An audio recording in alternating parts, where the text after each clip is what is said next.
What's up? This is After Hours with Mustache Dave. I'm Mustache Dave. I got a mustache. And joining this beautiful afternoon here, at least in Florida, 17. So 17 is from Optic. How you doing, man? Good, Dave. How are you? Oh, I'm doing great. I'm doing great. I saw you were drinking coffee or an espresso, so I am. perfect way It's to start a nice morning. food. Before we get into this, though, I just want to thank my sponsor, Red Zone PUBG. Now they're making content, so if you see Crimson and whoever with them reaching out to you guys, make sure you communicate back because they're just trying to grow the scene, getting some interviews out there or whatnot.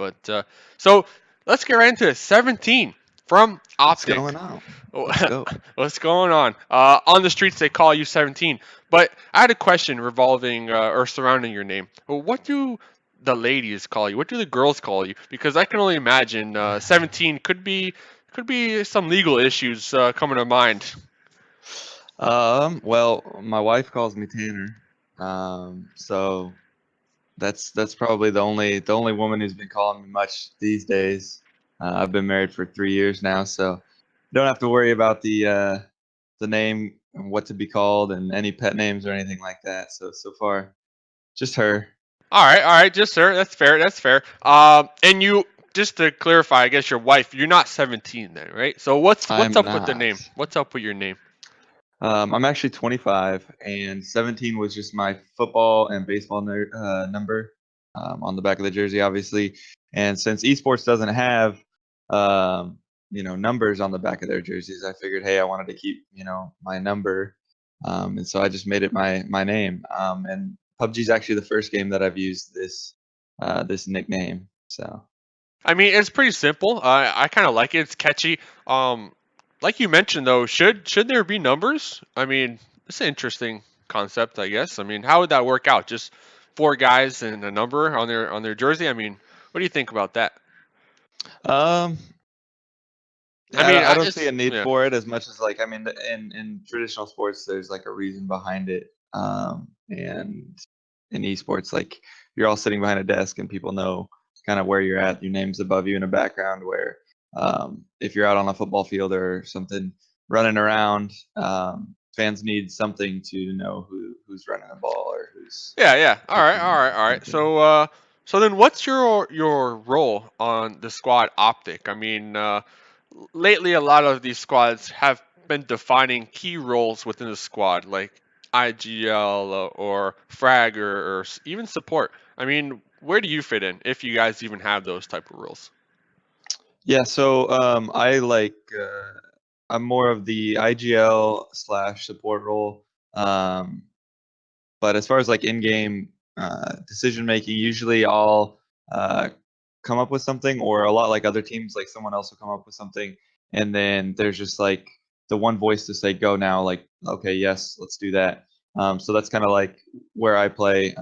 Also, usually like not all the time, but a lot of the time, if we're all driving as a group, I'll be driving just to get to. I feel like being able to avoid like a team that's shooting at you is one of like the things that's kind of like underrated, like knowing exactly where terrain is and what your quickest route is to not slow down but get out of their sights as quick as possible, stuff like that. So I put a lot of background time into the outside of shooting kind of mechanics in the game, so like studying the map really in depth. Usually in fights themselves, I'll take more of a back roll. I will be watching the flank a lot, making sure that we don't get sandwiched, stuff. Excuse me, stuff like that. While the other members of the team are kind of like coordinating a fight, and then of course, like as the team gets closer, I'll put myself into the mix a little bit more. But as far as like long range shooting and long range fights, I usually watch the flanks and make sure that we don't get sandwiched by a team we don't know is there. All right, all right. So that's an important role, I feel like, of course, because once when you give away your initial position, that's usually when squads kind of just sneak up right behind you and take advantage. Um, so you said that you kind of like a scout then as well, right? Because you want to Yeah. like get the two seater and just go and try to find a compound. I guess that's what you're saying. Like you take a lot of time outside of competitive games to kind of scout out the best routes possible.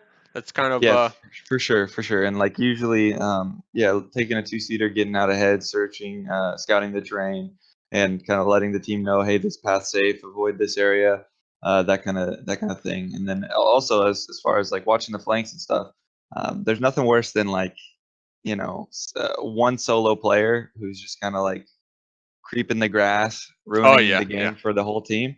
So it's definitely like watching for those one-off players who are just like healing in the blue, and then they come in very late.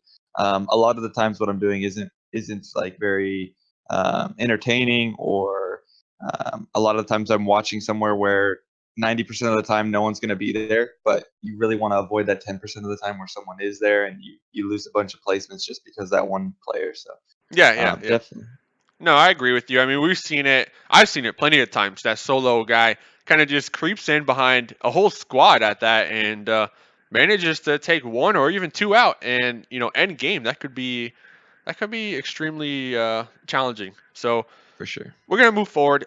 Recently you went to PAX, right? It was a I LAN did. event. How was that? How was that? PAX was fun. It was myself, Hypoc, Baja, Hitror, Lily, who's one of my mods, and we met up with Jabroni, Oh yeah. and Nadia, who's also a great streamer. Shout out to those guys. And then we all kind of just hung out. We didn't spend too much time at PAX, but like the trip itself, being in San Antonio, getting to hang out with each other, was a blast. And then as far as PAX itself goes, we had a really good time. Got to check out all the booths and stuff like that. Met PlayerUnknown, a couple other players like Solid from Cloud9 was there, so he was a real cool guy. Got to meet him, as well as just the PUBG Online team. They were all there, and so to get to meet everyone, and Myra, who's put so much work into PUBG Online, and been there from the start, it was really cool to finally get to meet them all. All right, all right. And so you met Player Unknown. What can you take away from that? I mean, did you just meet him, kind of like pinch his butt type of deal, or like did you guys actually sit down or stand up and kind of talk for a couple moments? I mean, because you are a pro player and all, so I'm just wondering, kind of from his perspective, if you did have a conversation, what would that be about?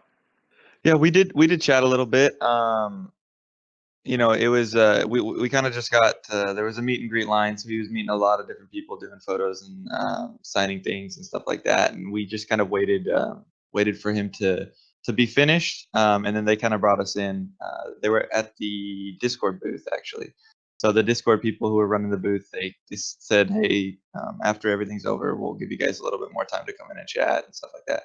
So real cool dude. He's obviously um, extremely busy and meeting a lot of people and stuff like that. So I don't want to take too much of his time, but it was cool to kind of get to meet the face of the game, like the guy behind it, and behind the idea for all the battle royale mods. So it was definitely a cool experience. All right, all right. And for some reason, I know this is off topic, but you mentioned the name Nadia. What comes to mind to me is from American Pie. I don't know if you saw that, but I have seen that, yes. I don't know why I'm mentioning that. I just am. But okay, so getting down and dirty, kind of where at least I started to kind of follow your career as 17. The first kind of moment, kind of thing that put you on the map, at least in my opinion, back in the day when you were on Y10 Fate in PUBG Online. You did this strategy, this play that probably by now a lot of people maybe have forgotten about, or they might even use it. I mean, I know, I kind of think you know what I'm talking about here. It was a game, and you and your squad were in North George, and the whole game, you were just there, just in North George, meting up, doing the blue strat, and I believe you guys even got second place or third place from that strategy, and it was just mind blowing just to Can you describe that? I mean, how did you pull that off? I mean, I know people went back, watched the VODs or whatnot, and actually found out, but how was it? I mean, did you guys practice for something like that, or was it just a spur of a moment type of thing? Let's just try this out. I mean, what happened? What? Yeah, how did Yeah. that happen?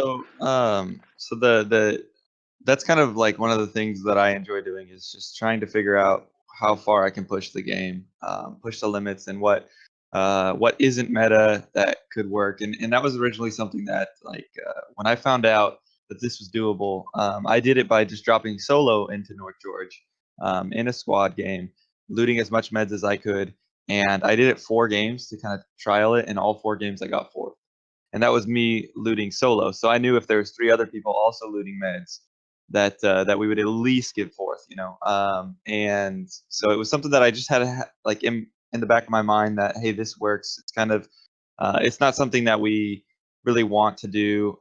It was just something that was something cool, of a way to just push the boundaries of the game, right?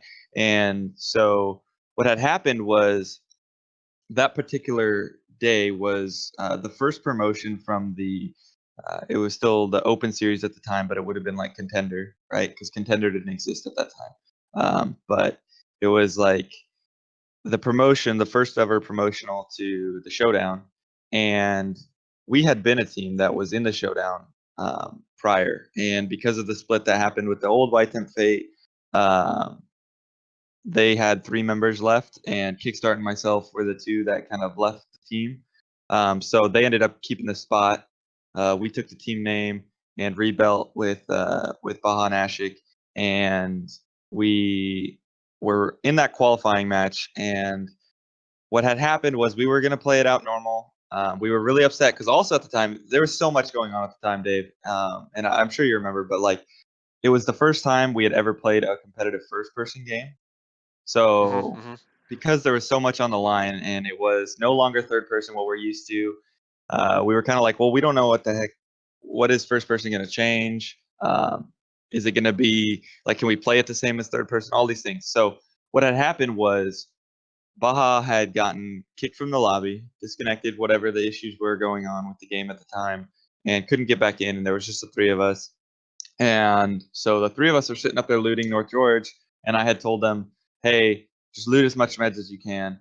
And when we saw the first circle, it was very southern. I think it ended on the military, like the south end of the military Yeah, yeah. island. And I had said, you know what? There's no other time to try this. Loot as much meds as you can. Bring them here. There's a drop-off point. Everyone drop it off here, and I'll just be spamming the meds. And so that's what we did. We took second in that game. It's got probably, like, in my opinion, one of the most memorable like casting. Listening to Mac and Skyline just cast, seeing a full team of 4, but there being 5 players left alive, and them just being so confused that like where is this last player kind of thing. And it was really cool to watch that. But it was something that all the stars kind of aligned to be like, hey, let's try this. It also brought attention to an issue in the game, which is you should never be able to do that, right? Like you should never be able to completely avoid all fights, just loot the whole game and get second place. So it was another good stage to bring that, to say, hey, we need to fix this, and it did. It got Yeah, fixed. yeah.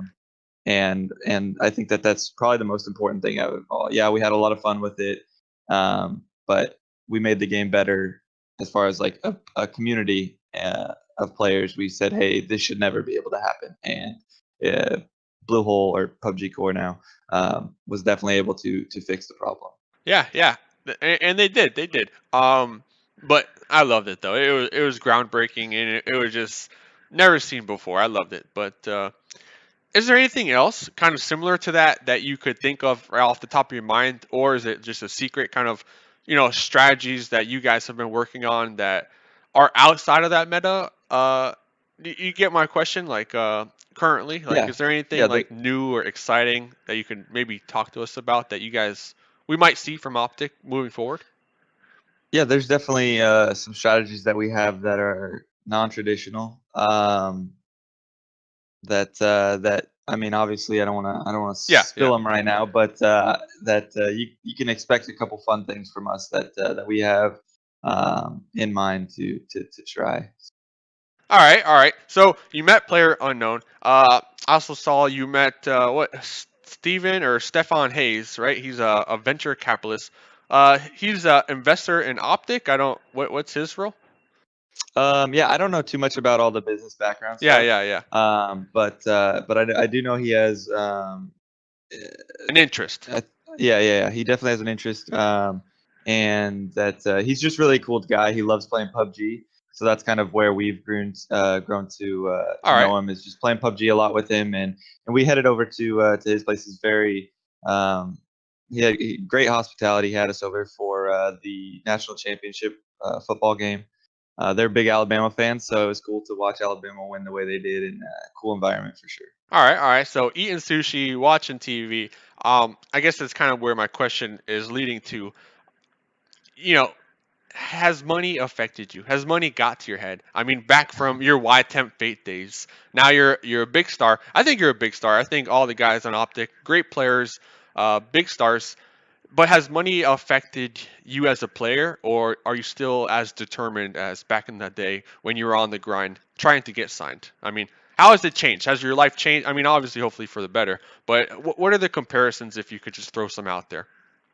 Yeah, I don't think money has anything to do with it. Obviously, I left the military, the Air Force, and actually, like the same day that I signed my contract with Optic. So it was just basically transitioning from one type of job into what is my goal and my dream job, being on Optic playing games.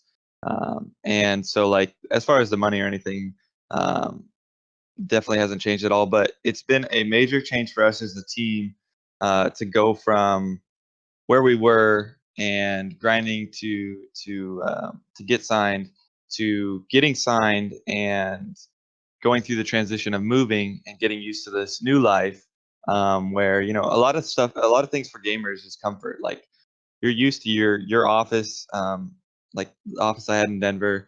I'm used to playing there, and I got so used to playing there that I was comfortable playing at all times and that kind of things. To where then, through the month of November and December, planning a move, which if anyone hasn't moved yet, like when you move, your whole life is just put on pause to make sure that you're changing all your addresses from banks and changing your insurance states and like all of those different things. So for me, and I know a couple of the other guys too, like Hypoc moving from the UK here, like through the month of November and December, we were not getting to play as much. We were very stressed out with the moves and getting everything. And now that we're actually here this month, like we just feel on fire. We're putting in the hours that we used to put in. So I definitely saw like us, dropping the leaderboards and stuff like that. But that was something that I had known would be normal, when you go through a move like that and when you go through changing your life completely, that those kind of things will take its toll. And then, to have a 2 month turnaround, I think is great. If we can come back out in January and this new year, and be back to where we were in October and stuff like that. I think that's our goal. I think it's definitely where we're headed now. From the past couple weeks of scrims, we've been killing it, and even getting back into pubs and playing, the 8-9 hours a day. So I think that there was definitely a transition time, but I think we're on the back end of the transition time, and, All right, and we'll be back to normal here soon. back on the grind now that everybody's kind of settled in or whatnot. All right, all right. So, hey, stay tuned. I got to kick it to a quick break, send it to some sponsors, some clips or whatnot, but we'll be right back, and we're going to have our viewer call in, and I believe some IEM talk. So, right back. Let's do We'll it. be right back.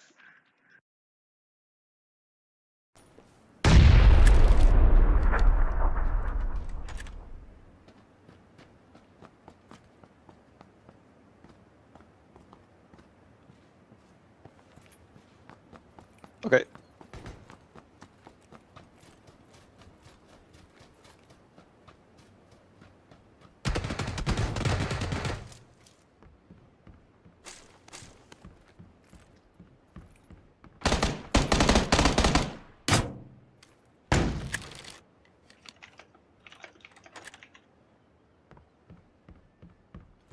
Puberty.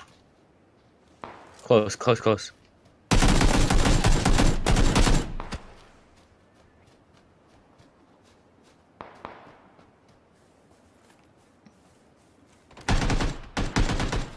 There's more. On me. Tree in front of me, west.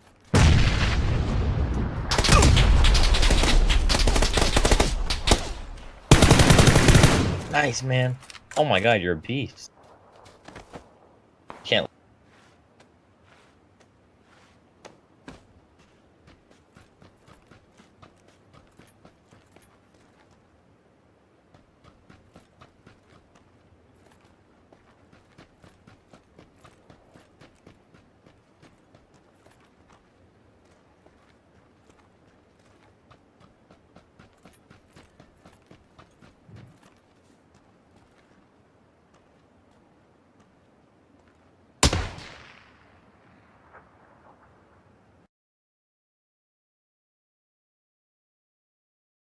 Yo, what's up? We're back here. This is After Hours with Mustache Dave. I'm Mustache Dave. I want to thank my sponsor, Red Zone PUBG. These guys are the best. Make sure you check them out. I'll put the description below. But we're going to get right into this. I got this caller. He's calling in. This is a 1-800 Sauce Boss hotline. And I believe we have Daddy Alt from the Discord, the PUBG. He's going to join us this evening. So let's check in on him. Let's see what he has to say. And if you want to take part, just 1-800 Sauce Boss, DM me. Let me know. You could take part in any of these shows. I would definitely appreciate it. But let's get right into this. Hello? Hey, thanks for having me on the show again, Dave. So my question for 17 is this: with all the controversy that's going on in the PUBG scene right now over Miramar and Erangel, how does he feel about those maps being in full rotation at IEM? And then I've got one more question. As a professional athlete on one of the top teams in the world, Optic, does he feel that professional players need to uphold a standard of being able to play both maps and even both modes in the game at a high level?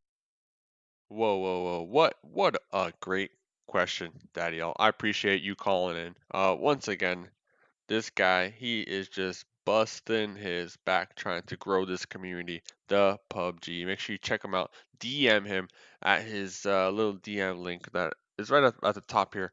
But yeah, so pretty much 17, he wants to know what are your thoughts on the both maps within IEM, and as a pro player, should you be kind of fluent with both third person and first person with the map rotation? So what do you think about this, man? What are your thoughts? I mean, as I said before, I think pro players should be fluent in both third person and first person. I know it's kind of controversial, but what do you what Yeah, so definitely a great question. As far as the first part goes, I know that the qualifiers for IEM are well, unless I misread, I know the qualifiers will be Aaron Gall only, which I think is good.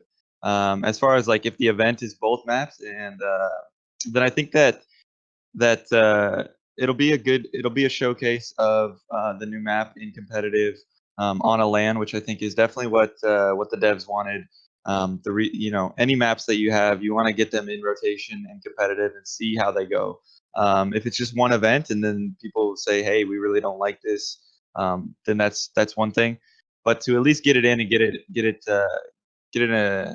an attempt at it, I guess, to see how it will do on LAN and on the big stage is definitely cool.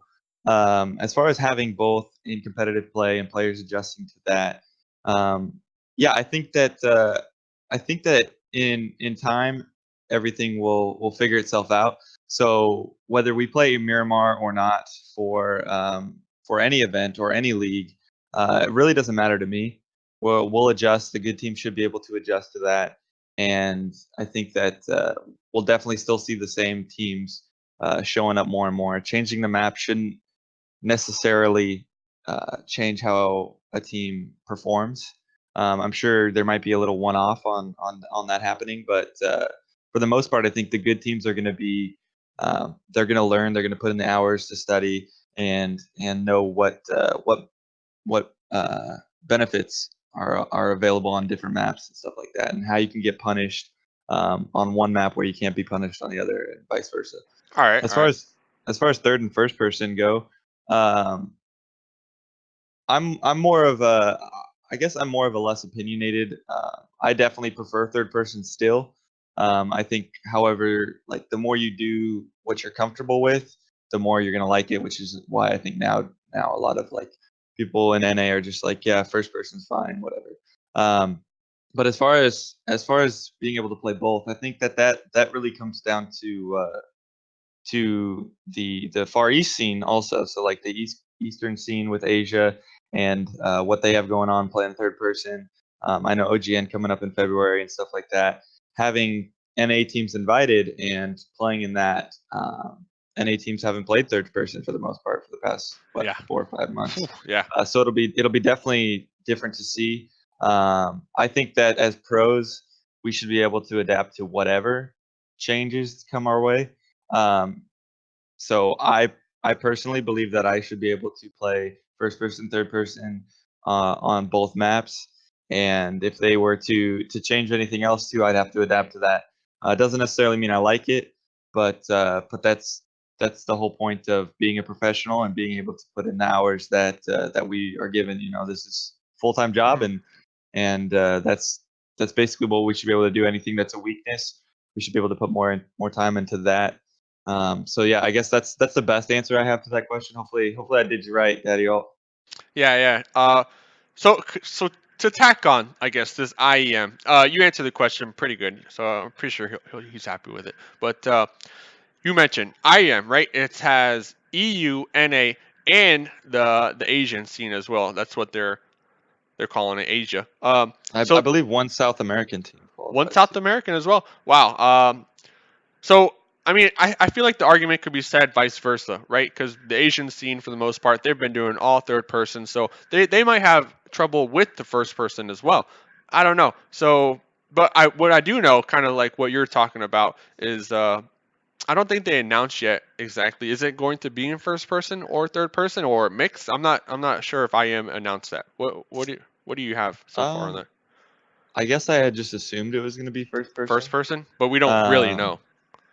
Yeah, I guess we could check real quick, but I'm pretty sure that it's going to be first person. All right. So, and that grand prize, I believe, is $50,000. So, kind of talking more about some cash money. If you guys won, what would you do with that? I know it has to get divided up or whatnot, however the org does it. But if you get that fat stack, what would you do? Would you go celebrate with it or what? I mean, all that hard work and dedication. I mean, just paint me a picture, man. Paint me a picture of a 17 party if you would have one. Oh, if we were to have a party? Well, just I'm not because sure you won. Yeah. Should that be the case? I'm not sure partying would be what I would do with it. But let's say hypothetically that you have we to were party. throw a Yeah, party. you have Okay, to throw yeah, the party. Not an option. We actually had said that the building here in Dallas. I can't remember the name of it, but there's a big building in Dallas with the top that's kind of like circular. And dang, I wish I could remember the name of the building. But we said we're gonna go up there, have a good dinner, and just kind of like just party it up in there as soon as the first big event kind of goes down. And all right, that's fair. So Popping bottles. That's definitely what we would do. All right, I like that. So that's IEM right there. You guys, I'm sure the qualifiers start this weekend. We talked about, so you're going to be grinding that out, and as well, we had the announcement of the APL Awesome League, which you guys were the first seed, right? One of the invited squads. Recently announced Lobby Blue. You just had a chance to check it out. I want to get your take. Who's your biggest competition within Lobby Blue? I know it's the variables, right, are endless, but if you had to pick maybe one or two squads that you guys are just going to be watching out for, in particular Lobby Blue, who would it be? Let's see. I got the lobby pulled up right here. So this is the first day I've actually checked it. And I think that definitely Ghost is a team to look out for. MLGB and Noble have been playing ridiculous. Definitely doing good. Ignite is my boy Kickstart. Definitely one of those teams to look out for. Really like all the guys on that team. Kickstart and Mossy and Tuna.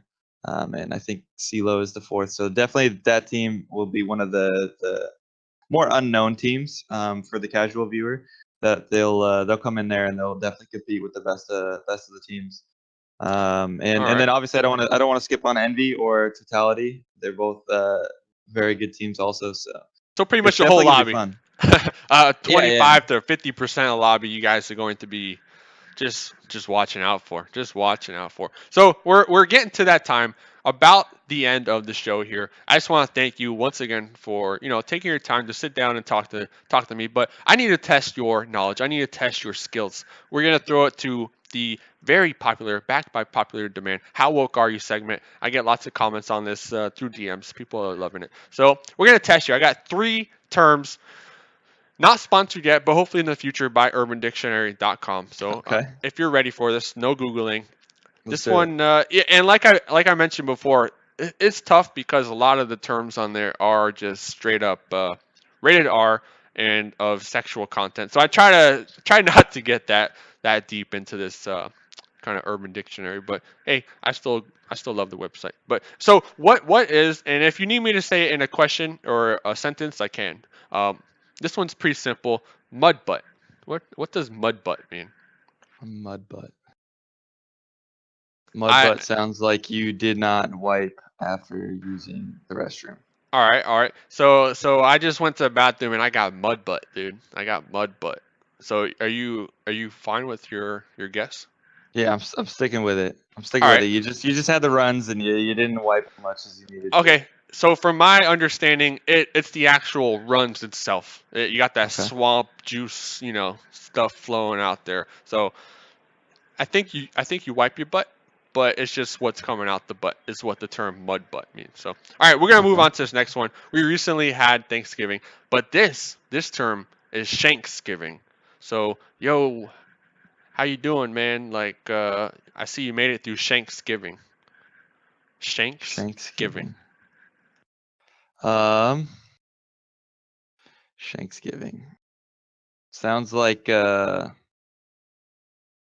had Thanksgiving with the in-laws and they were just going at you. Oh, okay. That's a way to put it. It actually means having Thanksgiving in jail. So that's okay. So that's what they call it in jail, Shanksgiving, I guess, because you don't want to get shanked on that day. Yeah, no. But the in-laws is fair too. I mean, I can see it being tough as well. All right, last one. You're actually you're kind of on track. You're doing pretty well. I mean, you're pretty woke so far. This one's kind of extra. I mean it's easy. Being extra. So that guy over there, he's just being extra. What do you think Yeah, that means? when you're extra, you're just like you're over the top. You're extra baggage. I don't need that in my life. Yeah. I mean, that's what it's being extra, over the top type of deal. So I gotta say, you're the most woke this far on this segment because you're kind of on track. So you're relevant. You're relevant for sure. I like that. Now you're gonna have the #1 spot on the leaderboard when I do make a leaderboard for this segment. By the way, 17. He's up there, Can you hear me? #1. Yeah, I can hear you. Yeah, I can hear you. All right, my internet cut out for a second, but I didn't want to interrupt you, so. Oh, it's okay. I was just asking for just some personal questions. So, hey, anything you want to give us on the way out, an outro? How can they find you? I mean, do you stream your Twitter? Just how can these guys that sat through this episode, how can they find you? You can find me on Twitter at OpTic17. You can find me on Twitch at 17TV. And make sure to follow the rest of the guys here, Hypoc, Baja, and Hitchroar as well. And then, of course, just look out for us in the qualifiers and the upcoming leagues this season. All right. And quick question: who's your favorite on the squad? If you had a favorite, like friend. Who's my favorite? Yeah. Oh, jeez. Serious question. Who do you get along with the best, and who do you think is just like your best friend on the squad? My best friend. Well, we all hate each other equally, so there's that. But I'd say Baja's the easiest to talk to because he's always going to give you an unbiased opinion. Like he's going to think about it from all aspects very quickly, and he can get back to you with an honest opinion that he removes himself completely from opinions. So I think that he's the easiest to talk to. I wouldn't say I have a favorite, but he's definitely the easiest to talk to. All right, but if you did have to give him that favorite label, I mean, I'm not trying to get you in trouble. I'm just wondering. I mean, that's just Uh, today. That's just today. You know, something can change and someone else can be your favorite. But who's your favorite, man? Let's go with the manager. Let's go with our manager, Ah, Jason. all right, the Pretty manager cool. is your favorite. The manager. Yeah. That's fair. That's fair. Hey, thanks again for joining me. This has been After Hours with Mustache Dave. Oh, I forgot to mention why we chose to put you on this episode. This is the 17th episode of the season of Mustache Dave in general. So we had to get 17 on the 17th episode. Makes sense. Makes sense. man. It's the only way that was in the contract that you signed. You said, hey, if I come on the show, I have to be on the 17th episode. So hey, I'm sorry, I apologize, I forgot to mention that. But that's the reason that this guy wanted to come out and talk to me. I appreciate it again, man. And you keep up the great work, and I'm gonna be rooting for you guys during IEM and the APL, and hopefully once Hey, when Dave. PUBG is announced, lo- you know. Yeah, for sure. I loved every minute of it, man. Keep doing what you're doing, man. All right, hey, see you next episode. This is Mustache Dave. Have a good night.